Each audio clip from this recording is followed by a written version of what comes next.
What would you do if the woman being humiliated in a crowded bank turned out to be the mother of the man who owned it? It was just another Tuesday morning at First National Bank, but for Miss Thelma Carter, it was a day she'd been preparing for all week.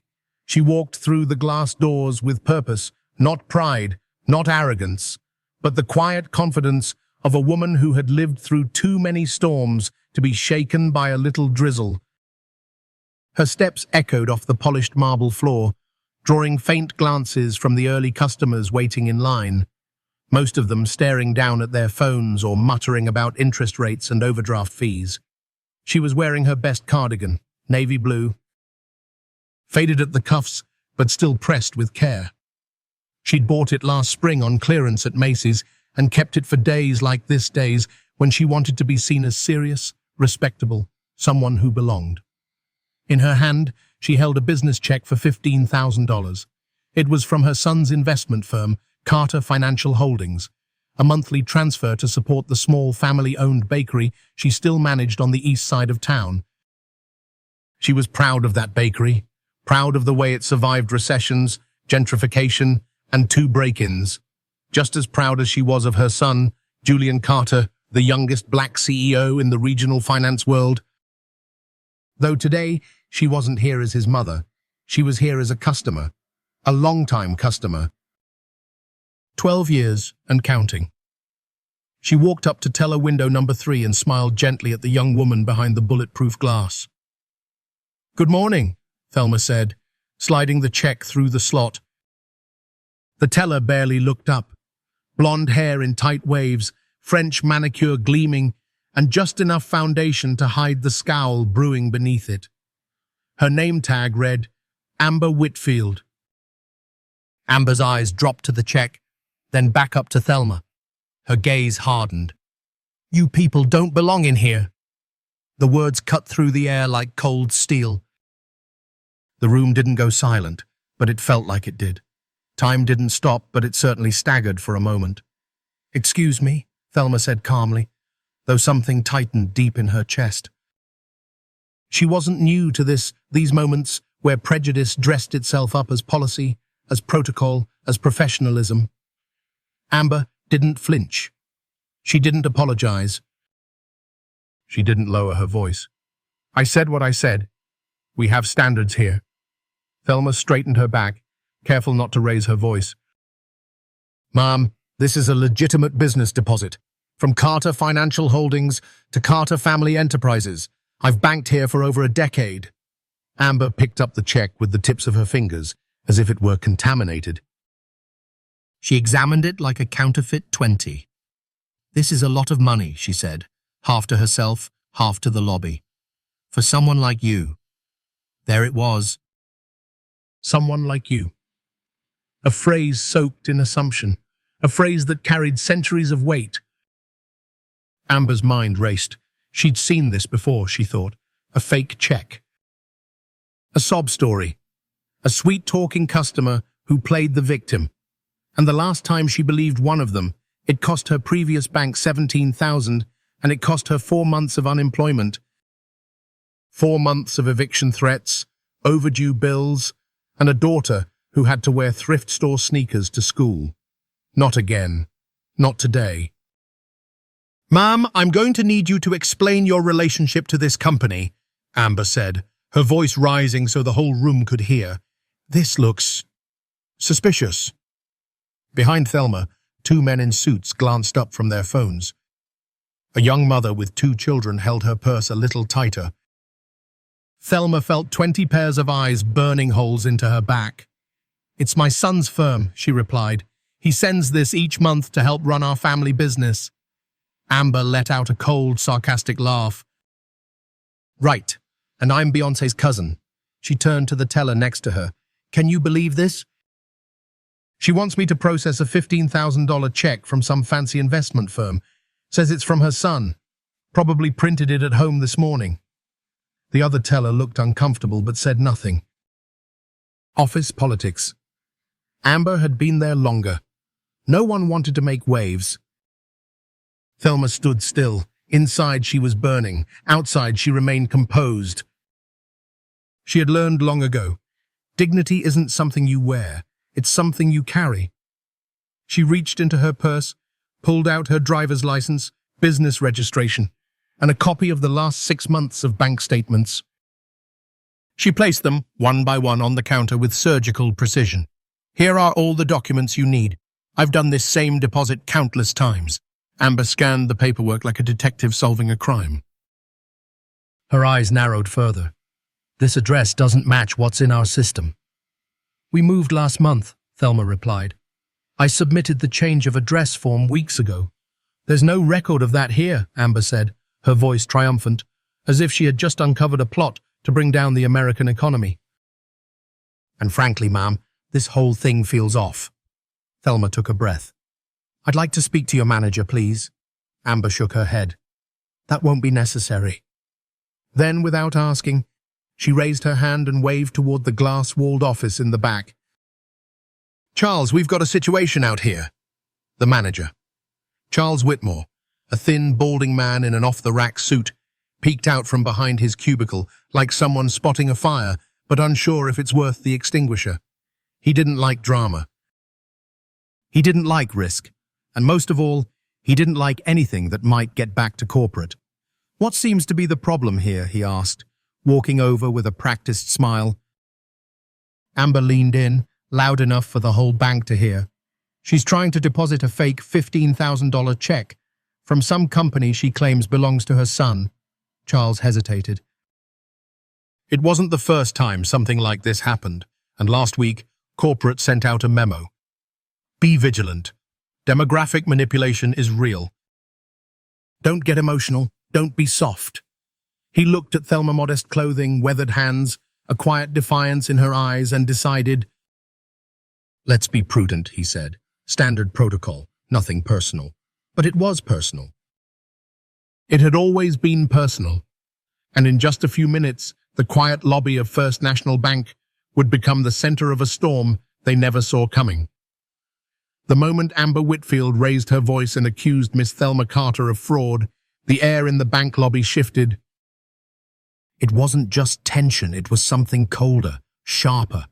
The kind of silence that drops over a room when people know something wrong is happening, but aren't sure whether to speak or stay silent. Charles Whitmore, the branch manager, stood beside Amber now, blinking rapidly behind his smudged glasses, clearly uncomfortable. But he didn't intervene. Not really. Not yet. Amber, however, leaned in harder. Ma'am, she said, waving the check in the air like a piece of evidence from a crime scene. This is quite a lot of money for someone like you. Thelma didn't flinch. She'd heard those words before. Not always spoken so bluntly, but implied. In the way security guards followed her in department stores. In the way restaurant servers always managed to forget her table. In the way bank tellers asked just a few more questions when her account showed a sudden increase in funds. She didn't respond right away. Bond. She wanted to choose her words carefully, but Amber wasn't finished.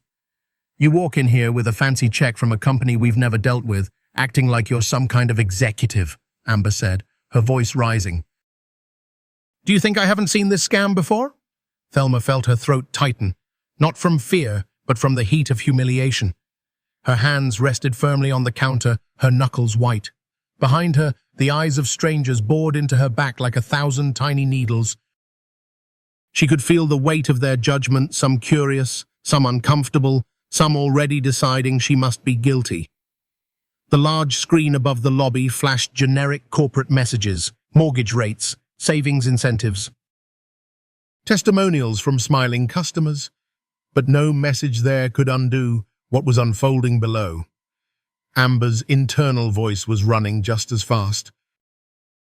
Don't be fooled again. Don't lose another job. Remember what happened last time. 17,000. Gone. 4 months unemployed. 4 months of your daughter asking why mommy can't buy her new shoes. And so she doubled down. I'm going to need to see a full explanation of your connection to this company, because frankly it looks suspicious to me. Very suspicious. Thelma turned and saw a white man in a business suit frown in disgust. She couldn't tell if it was directed at her or at the spectacle unfolding, but it didn't matter. The damage was done. "It's my son's firm," she repeated, keeping her voice low but firm. "Carter Financial Holdings. He founded it himself. He sends monthly support for our family business." Amber scoffed. "Right, and I suppose you're the CFO of some multi-million-dollar enterprise." She turned to the teller next to her and said loudly, "Can you believe this? She expects me to believe this check came from her son." "Probably printed it this morning on her home computer." Her co-worker shifted uncomfortably but didn't speak. Charles cleared his throat but remained silent. No one wanted to go against Amber. Not when she was like this. Not when her fear disguised itself as conviction. Inside Thelma's chest, something snapped. It wasn't rage, not yet, it was sorrow. 60 years old, raised in Georgia during the tail end of Jim Crow, worked 3 jobs to send her son to school. Built a life with dignity and sacrifice. And now, here she was, being treated like a criminal. In front of strangers, in front of children, in front of people who would go home tonight and tell this story over dinner, except she'd be the punchline. But she still refused to raise her voice. She had learned long ago. The louder you yell, the easier it is for them to call you angry. The calmer you stay, the more dangerous you become. She slid her license, business registration and banking statements across the counter again. "Here is my identification," she said slowly. "These documents match the check. You may verify them through your system." Amber snatched the documents and flipped through them like she was grading a failing exam. Then she paused. "This address doesn't match our records," she said, her tone triumphant. "We moved the business last month," Thelma replied. "I submitted the address change 3 weeks ago." "Well," Amber snapped, "there's no record of it here. And frankly, this entire situation feels wrong." Charles finally spoke. "Mrs. Carter, with all due respect, we've been getting a lot of fraudulent activity lately. It's nothing personal." Nothing personal. Thelma wanted to laugh, but it came out as a slow exhale through her nose. It was always personal. If she'd been a white woman in a tailored pantsuit with a leather briefcase and platinum credit card, would they have questioned the check? Would Amber have raised her voice? Would the manager be hiding behind vague policies instead of standing up for her? No, she knew the answer. And now, so did the rest of the lobby. "I'd like to speak with someone else," Thelma said, her voice sharper now. "Someone who doesn't assume I'm a fraud just by looking at me." Amber shook her head and raised a hand toward the back office again. "Mr. Whitmore, we have a situation." Charles stepped forward once more, clearly wishing he were anywhere else. "Perhaps we can handle this privately," he offered. "In my office?"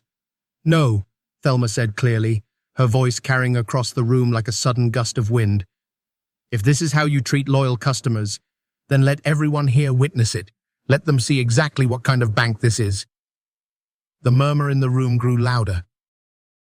A young mother pulled out her phone. A teenager started recording. Someone whispered, "Is this really happening?" Amber didn't care. She picked up the check again with theatrical disgust. "I've seen enough. This is obviously fake." And then she tore it. Right down the middle, then again, and again. Until the check lay on the counter in 4 crumpled, useless pieces. The sound of tearing paper echoed like a gunshot. Time froze. Thelma's hand trembled as she reached for the fragments, not because she was afraid, but because it hurt, not just the insult, but the erasure of everything she'd built, every sleepless night helping her son study for business school, every dream she'd poured into his success, every sacrifice she'd made, scattered, torn, like it meant nothing. And around her, the world began to wake up. An elderly black veteran in the corner clenched his fists. A young Latina mother whispered to her husband, their eyes locked with recognition. Something was happening. Something bigger than a check, something that would not be forgotten. The torn pieces of the $15,000 check fluttered across the marble counter like dead leaves in the wind. Amber Whitfield stood tall behind the teller window, chin lifted in smug satisfaction, her voice loud and sharp as glass. "There, obviously fraudulent. I'm not falling for that again." "Not in my bank." Silence followed. Not the kind that calms a room, but the kind that tightens every chest and stills every hand. It was the silence before a storm. The kind of silence that remembers, that records. Miss Thelma Carter stood perfectly still. Her right hand trembled slightly as she reached for the fragments of the check, now nothing more than scraps of paper and scattered ink. But her back remained straight, her eyes forward. No one spoke, not the customers, not the other tellers. Not Charles Whitmore, the branch manager, who hovered nearby with sweat blooming under his shirt collar. Even the security guard at the front door, Mr. Whitaker, shifted uncomfortably but said nothing. The entire lobby had become a gallery of witnesses. Thelma bent slowly to retrieve one small corner of the check that had drifted to the floor. As she did, a man in a navy suit, an elderly black veteran, chest proudly straight, fists clenched, stepped forward instinctively, as if to shield her from further harm. But she raised one hand gently, without even looking up. "I've got it." She rose, now holding the shredded pieces with a reverence usually reserved for family photographs or love letters from lost husbands. Her face, though calm, carried a weight that reached far beyond that bank. It carried decades of hard labor, of raising a son alone, of paying for business school by working third shift at the textile plant and doing church bookkeeping on weekends. That check wasn't just a deposit.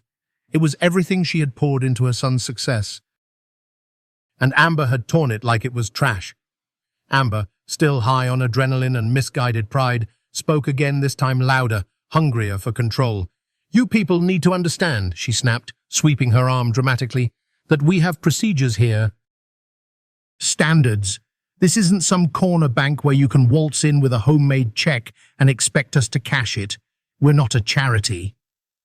She said, "You people," again. The words echoed through the lobby like a racial slur in disguise. The young Latina mother in the corner gasped softly. Her husband placed a protective hand on her shoulder.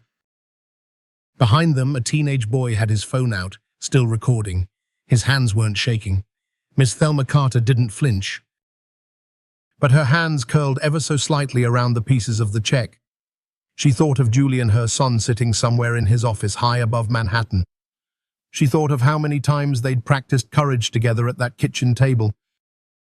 How she'd told him, "Sometimes staying quiet keeps you safe, but it never keeps you right." She had stayed quiet before. In other banks, in other offices, in restaurants where they brought the wrong food and never apologized, in airports where they randomly pulled her aside every single time. But not today. Amber's voice dripped with judgment. "If you have a problem, ma'am, you can call customer service. Or maybe go down the street to the community credit union. Might be more your style." Thelma's lips parted. But before she could respond, Charles finally stepped forward, face pale, voice unsteady. "Mrs. Carter," he began, trying to find neutral ground. "We appreciate your business, but perhaps this isn't the right fit anymore. Maybe another institution would better suit your specific needs." He didn't say race. He didn't say class, but the room heard it anyway. Thelma stared at him. Slowly, measured. "You mean a bank that doesn't assume I'm a criminal because of how I look?" Charles opened his mouth, then closed it. Across the lobby, a few people murmured in agreement. One man whispered to his wife, "This is messed up." Another, an older white woman in pearls, pulled out her phone. Mr. Whitaker, the security guard, shifted his weight from one foot to the other. He'd seen this kind of thing before, but not quite like this. Not with so many people watching. Not with so many cameras. Amber raised her voice again. "Security!" "This customer is being disruptive. She's refusing to leave." I need her escorted out before she causes more problems. Mr. Whitaker hesitated. He looked at Thelma, then at Charles. Then at the floor. Thelma's voice, when it came, was low but powerful. For trying to deposit a legitimate business check, she asked. For asking to be treated with basic human respect in a bank where I've been a customer for 12 years. She wasn't shouting, but her words rang louder than anything Amber had said. Charles stepped back, clearly panicking now. His phone buzzed in his pocket. Probably corporate, probably something about regional oversight. But he didn't answer. The lobby buzzed louder. Then a voice cut through the noise. Excuse me. Everyone turned. It was the elderly black veteran, the same man who'd tried to step forward earlier. He stood tall, eyes locked on Charles. I've been watching this whole thing, he said. His voice was clear. Military, commanding. And that lady hasn't done anything wrong. Not one thing. Sir, Charles stammered. This doesn't concern you. The hell it doesn't, the man snapped. I fought for this country. My friends died in deserts and jungles, so people like her could walk into a bank and be treated like human beings. And I'll be damned if I'm going to stand here and let you throw her out like she's nothing. Amber bristled. She tried to deposit a fake check. The veteran stepped closer. No. She tried to live. She tried to run a business. She tried to help her family. And all you saw was skin and assumptions. The tension in the room broke like a dam. Customers began speaking up, some recording, some murmuring, some shouting. Yeah, she deserves better. That check had a real company name on it. This is going to be all over the news. Amber backed up. Charles looked like he might faint. Thelma stood in the middle of it all, holding the pieces of her son's check in both hands like sacred scripture. And quietly, she pulled out her phone. She walked slowly toward the far wall of the bank, away from the crowd, and dialed a number she knew by heart. When the call connected, her voice was steady but heavy. Julian, she said, it's Mom. I need you to handle something. Properly. And 300 miles away, in a glass skyscraper in Manhattan, Julian Carter stood from his chair and said only one word. Say less. Julian Carter was reviewing quarterly numbers in his Manhattan office when the phone rang. It wasn't unusual for his mother to call him during the day, but when he saw Mom flash across the screen, something in his chest tightened. She only called during business hours when something mattered. Mom, he answered immediately. You okay? There was a pause. Only a second, but he heard the weariness in her breath. They destroyed the check, she said, her voice calm but lined with quiet devastation. At First National, right in front of everyone. Said it was fake, called me a fraud. Julian froze. Not because he didn't expect the world to treat his mother differently. He'd seen it his entire life, but because she sounded tired, not angry, not even hurt, just tired of fighting. He reached for a pen on his desk and held it mid-air, like it could steady his thoughts. His mind moved fast, faster than the markets, faster than the internet trolls who'd attacked his firm's community initiatives just weeks ago. He had planned a quiet announcement next month, a surprise for her, a gift really. Because as of 10 days ago, his investment firm, Carter Financial Holdings, had quietly acquired First National Bank and its entire chain of regional branches. It had taken 2 years of negotiations, layers of legal paperwork, and a team of silent consultants to finalize the deal. He hadn't told his mother yet. He was going to take her to dinner at that fancy place on 52nd, the one she always admired, but never felt dressed right to enter. He was going to show her the paperwork, the contract, the official seals, but now wasn't the time for ceremony. Mom, he said, setting down the pen and rising from his leather chair, I need you to do something for me. She didn't respond right away. From her end of the line, Julian could hear the sound of traffic. Distant honks, the heavy sigh of city buses. maybe even the rattle of her keys as she stood alone in the bank's parking lot. "I'm listening," she said finally. "Go back inside." There was a long silence. "Julian?" Her voice cracked just a little. "I don't think that's a good idea." "Yes, it is," he said with steady conviction. "You said they tore the check, called you a fraud." "In front of everyone?" "Yes." "Then go back in there and let them see exactly who you are. And Mom?" "Yes, baby?" "Don't you dare stay quiet." Thelma exhaled, and for the first time since she had entered the bank that morning, a small smile tugged at the corner of her lips. She could hear him, not just his words, but his fire. The same fire she'd spent decades nurturing. She remembered the time when Julian was 12 and a boy at school had called him the N-word in the cafeteria. He came home crushed, confused, ashamed. She had sat him down, looked him straight in the eyes and said, "Sometimes staying quiet keeps you safe, but it never keeps you right." Now he was saying it back to her. Now he had the power, and he wanted her to stand tall, not because she needed to protect him, but because he was ready to protect her. "I'll go," she said.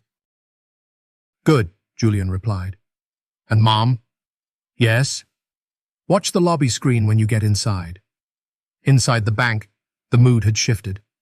Amber Whitfield was back behind the counter, nervously adjusting her cardigan, occasionally glancing at her computer, but unable to focus. Charles Whitmore was pacing near the back office, his face pale, muttering about regional and liability, and we did what we were trained to do. The room was still thick with tension. Customers remained, some out of curiosity, others out of solidarity, a few because they could sense that something bigger than banking was happening in that lobby. And then Thelma Carter walked back in. Straight through the double doors, check fragments still clutched in her purse, back straight as ever. Her eyes scanned the room. Amber saw her first. Her face twisted with disbelief. "Ma'am, I thought we were done here." "I'd like to speak with Mr. Whitmore again," Thelma said, her voice smooth but strong. "There seems to be confusion about my account status." "There's no confusion," Amber snapped. "You tried to deposit a fake check. I caught it." End of story. But customers were already pulling out their phones again. This wasn't over and they knew it.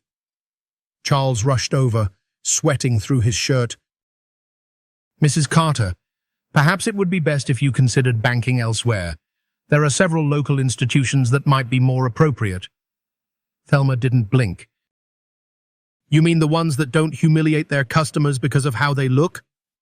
Charles's face flushed deep red. Amber panicked. "She's becoming belligerent," she said too loudly. "Security!" Mr. Whitaker hesitated. That's when the screen above the lobby flickered. Static. A few lines of digital blur. Then First National Bank welcomes new ownership. "We are proud to announce our acquisition by Carter Financial Holdings." The text glowed bright white on a blue background. "Please welcome our new CEO, Julian Carter, as he leads us into a new era of community-focused banking." And then came the photo. Julian Carter, 32 years old. Navy blue suit, confident, sharp. Familiar. Amber turned to the screen. Her mouth fell open.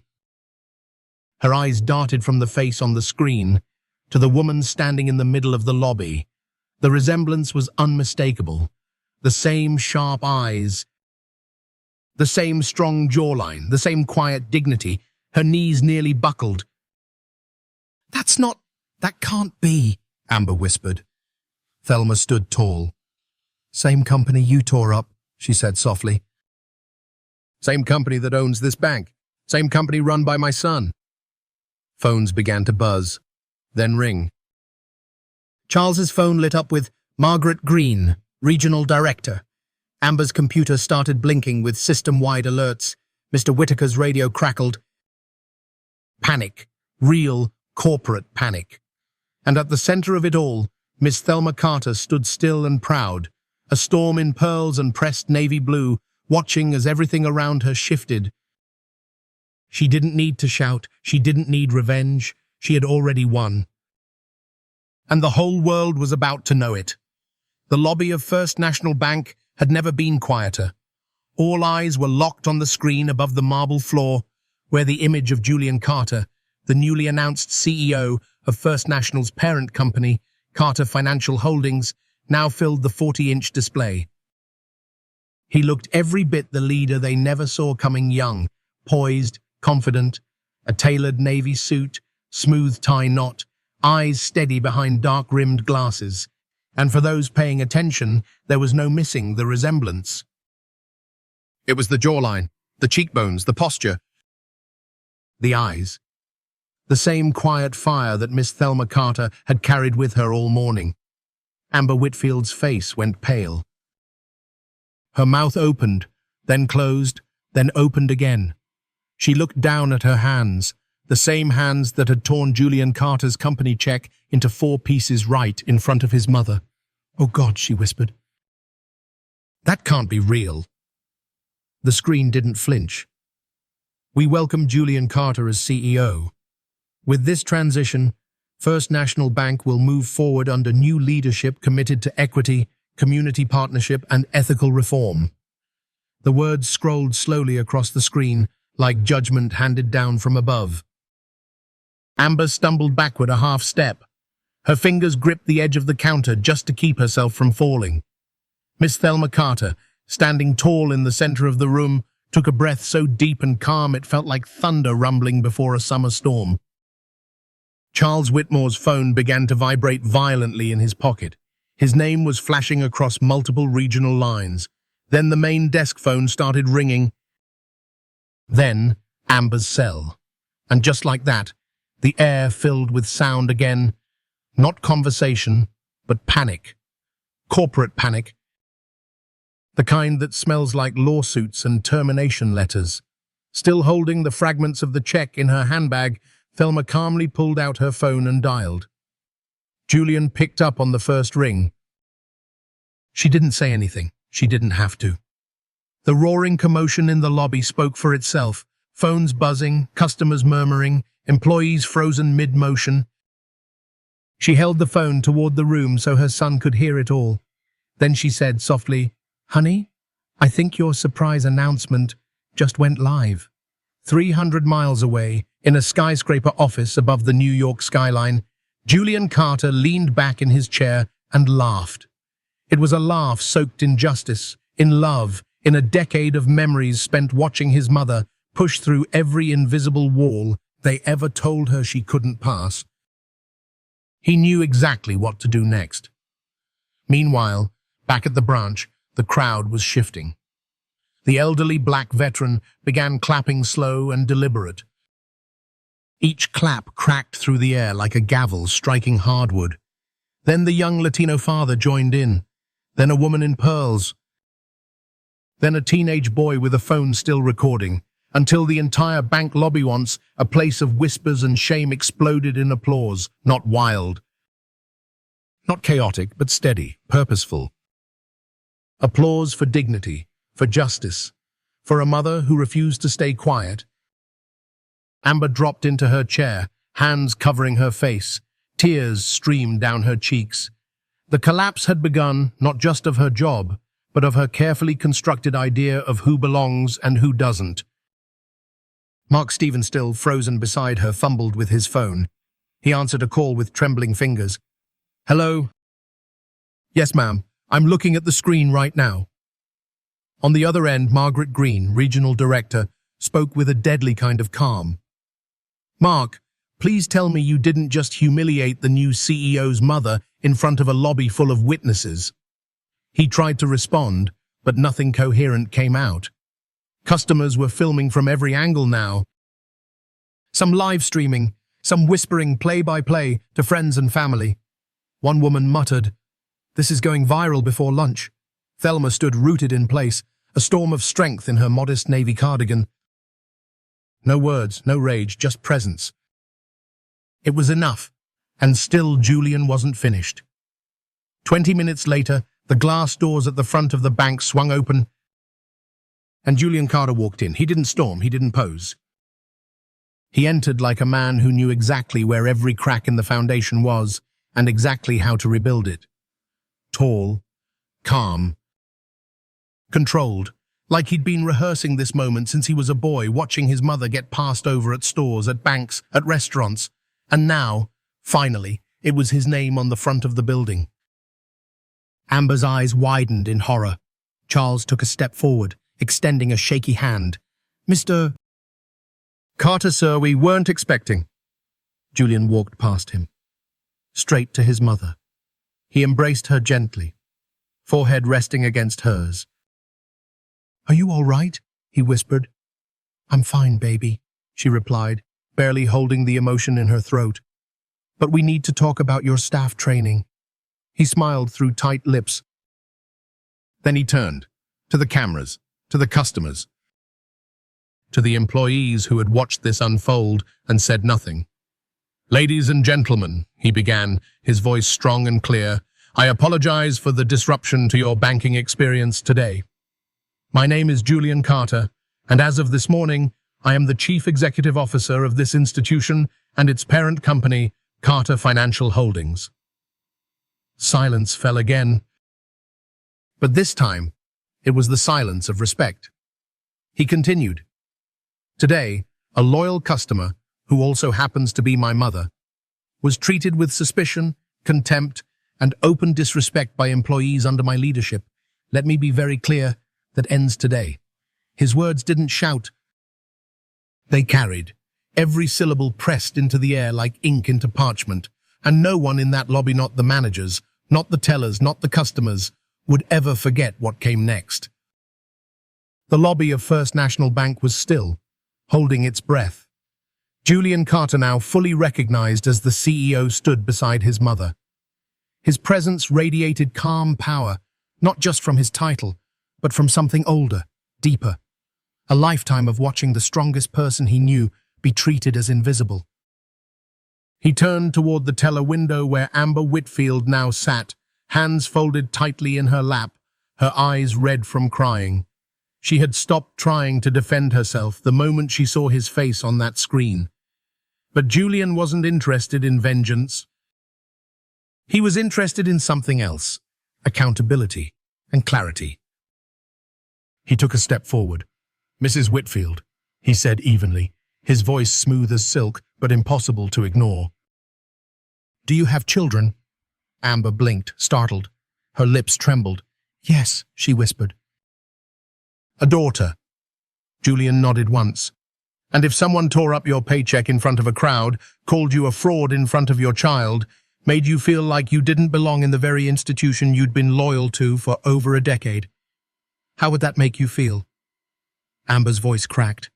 "I'd be devastated." He paused. Let the silence settle. Let everyone in that room sit with the discomfort.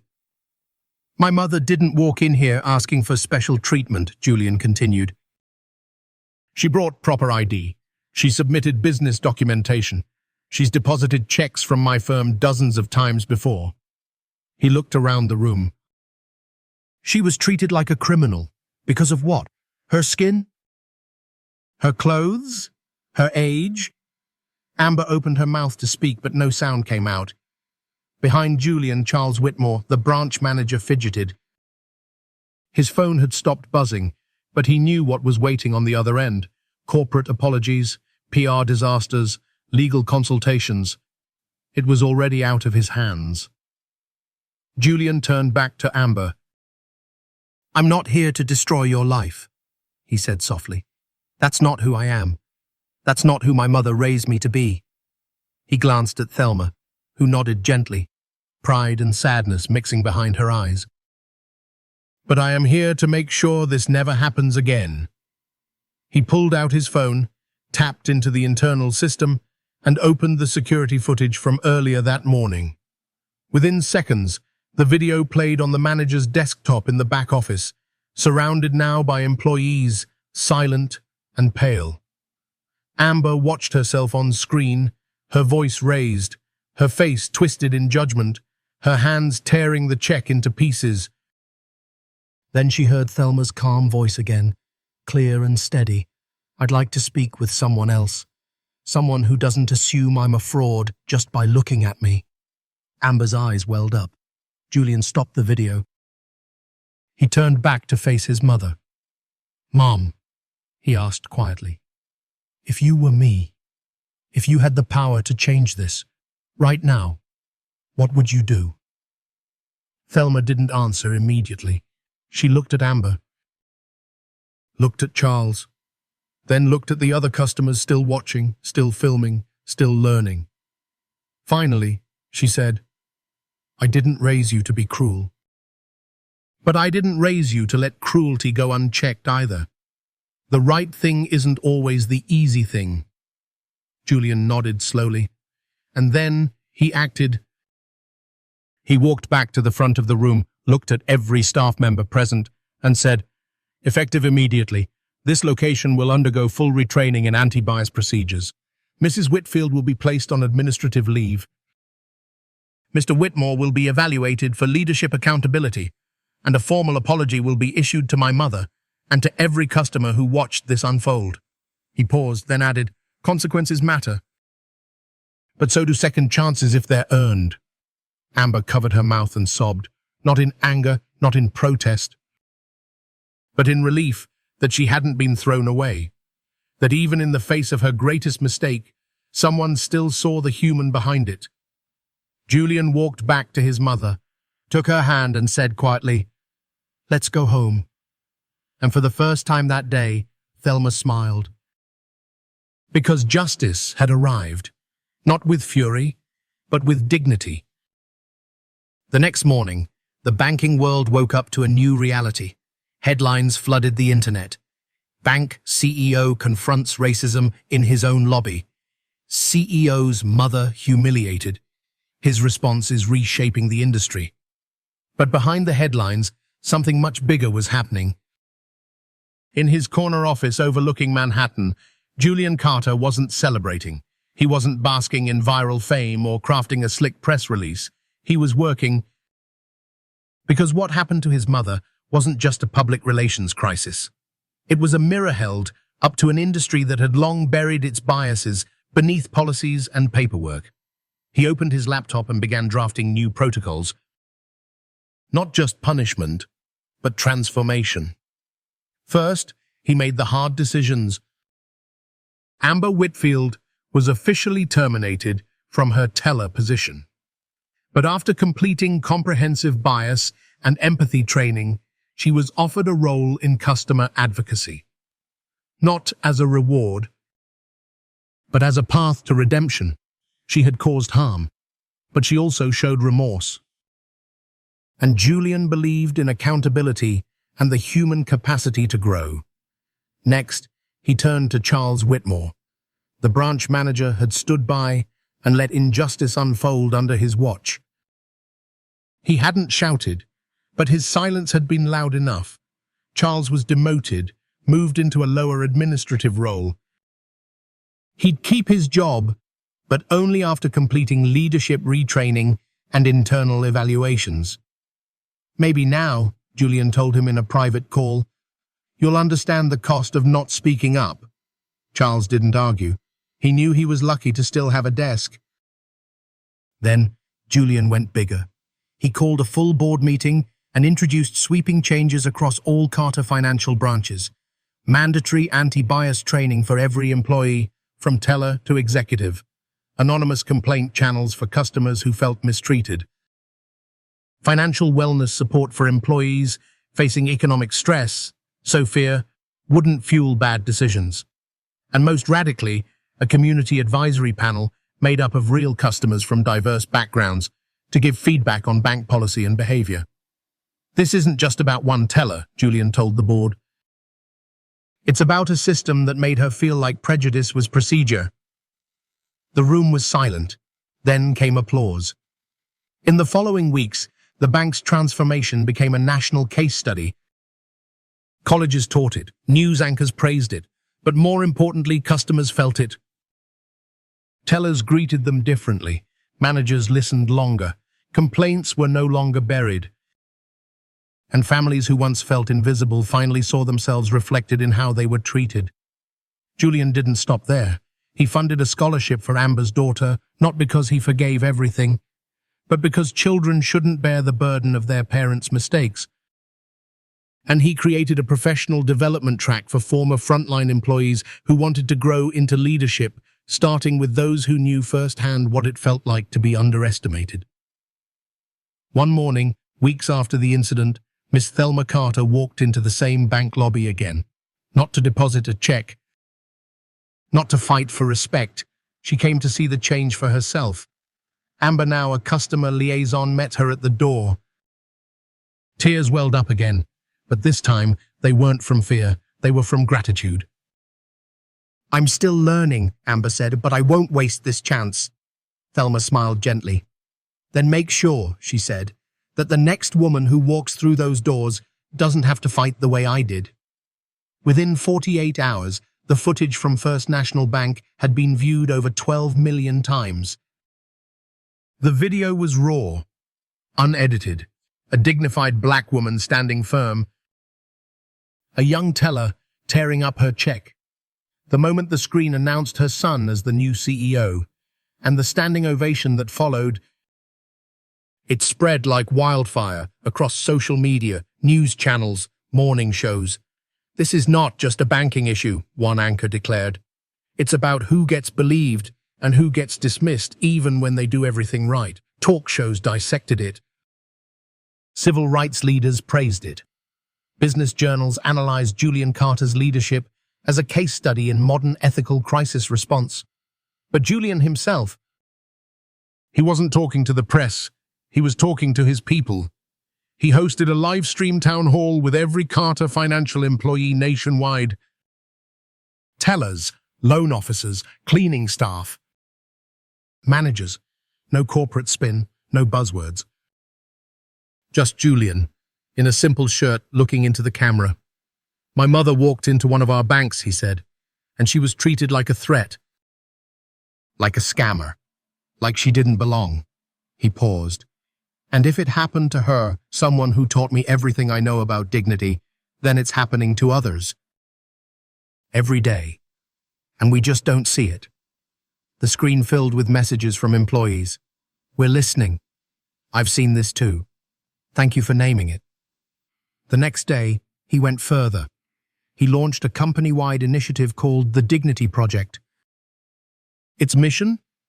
To make Carter Financial the most customer-respecting financial institution in the country.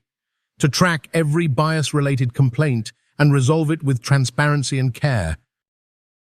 To elevate tellers and frontline workers into leadership roles, because they're the ones who know what the customers feel. To partner with HBCUs, immigrant community centers, and economic justice nonprofits. This wasn't charity. It was correction, and it didn't stop with one company. Other banks began quietly following suit. First with training modules, then new complaint channels, then partnerships with community leaders they had long ignored. Because they had seen the headlines, but more importantly, they had seen the applause and the public trust that followed Julian's actions. At a press conference weeks later, when Julian was finally ready to speak to reporters, one journalist asked, "What made you respond with grace instead of rage?" Julian smiled. "Because my mother didn't raise me to burn things down," he said. "She raised me to build something better." And that's exactly what he was doing. 2 months after the check was torn, Miss Thelma Carter stood beneath the vaulted ceiling of the U.S. Capitol, facing the Senate Committee on Banking, Housing, and Urban Affairs. Flanked by microphones and surrounded by national press, she wore the same navy cardigan from that fateful day. Not as a costume, but as a symbol of strength, of memory, of quiet defiance. Reporters whispered her name as she adjusted the microphone. Senator Grace Howard nodded. "Mrs. Carter, we're ready when you are." Thelma looked out over the room, at senators, at CEOs, at student interns, at millions watching from home. Then she began. "What happened to me at First National Bank wasn't rare. It wasn't extraordinary. That's the part that hurts the most." The room fell into silence. The only difference was I had a son who could do something about it. She told them everything. Calmly, clearly, without theatrics, how she walked in with a legitimate check, how she was interrogated, humiliated, accused, how her check was destroyed in front of strangers, how no one intervened until a screen lit up with her son's face. I was treated like a criminal, she said, not because of what I did, but because of what I looked like. Then she paused. And that raises a question I've carried with me ever since. What happens to all the other mothers? The ones whose sons aren't CEOs? There were murmurs across the chamber. Some senators leaned in. Senator Howard asked gently, "Mrs. Carter, what do you believe needs to change?" Thelma didn't hesitate. It starts with accountability. But it can't stop at punishment. We need to change systems, not just headlines. She listed the reforms Julian had implemented: anti-bias training, employee support programs, community feedback panels, transparency in complaint resolution. But we need more, she said firmly. We need legislation. We need oversight, and we need to believe people when they say, "This happened to me." One senator challenged her. "Some say your son was too soft. That those employees should have been fired on the spot. That redemption sends the wrong message." Thelma looked him in the eye. "Justice isn't the same as revenge," she said. "And second chances don't erase accountability. They complete it." There were nods around the room. Some staffers wiped their eyes. When she finished her testimony, the chamber erupted in applause, even in moments like this. But Thelma wasn't thinking about the cameras. She was thinking about the young black woman who would walk into a bank tomorrow with a real check and wonder if she'd be believed. She was thinking about a Latino father trying to get a business loan, an immigrant grandmother trying to send money home, a working-class white mother misjudged because of her zip code. She wasn't just speaking for herself. She was speaking for them all. 1 year later, the lobby of First National Bank looked different. The marbles still gleamed, the logo still shone above the front counter, but something had shifted, not in the walls, but in the people. Tellers smiled and made eye contact. The security guard now greeted every customer with a quiet nod. And just this morning, a young black mother deposited her small business grant without hesitation, because she knew she'd be treated with respect. In the middle of that transformed space stood Miss Thelma Carter, next to her son Julian. They weren't there to bank. They were there to remember. "Do you regret it?" Julian asked softly, watching the staff interact with a new line of customers. His voice held more than curiosity. It held a kind of vulnerability only a son can show his mother. "Do you ever wish you had just walked out that day and never looked back?" Thelma didn't answer right away. She watched an elderly black man get help with a loan application. She watched Amber now, fully trained and respected, guide a nervous teenager through his first account setup. She saw kindness, patience, a culture that had learned to pause before assuming. Then she turned to her son. "Baby," she said gently, "regret is what you feel when you didn't do the right thing. I did the right thing. You did the right thing." And look what came from it. Julian smiled, but his eyes still held a quiet storm. "Do you think it's enough?" he asked. "The policies, the programs? Do you think it balances the scales?" Thelma took a slow breath. "It's a start. Real change doesn't happen in one speech or one headline. It happens one choice at a time, one interaction at a time, one moment of courage when it's easier to stay silent." She walked with him toward the exit. The same doors she once walked through with tears in her throat and shreds of paper in her purse. Now, there was a sign posted beside the customer service desk. It read, "Every customer deserves dignity, respect, and to be heard. If your experience falls short of that, please speak up. We're listening." Thelma smiled. "The thing about dignity," she said, "is that it's contagious. When you demand it for yourself, you make space for others to do the same. And when you offer it even to those who once denied it, you change the whole conversation. As they stepped outside into the bright spring light, Julian turned one last time toward the building, not out of pride, but out of gratitude for what it had become, because of her. And somewhere far beyond the cameras, beyond the applause, beyond the headlines, a question remained. A question that would outlive them both. If you had been in that lobby, watching a 60-year-old black woman get humiliated, would you have spoken up? Or would you have stayed silent?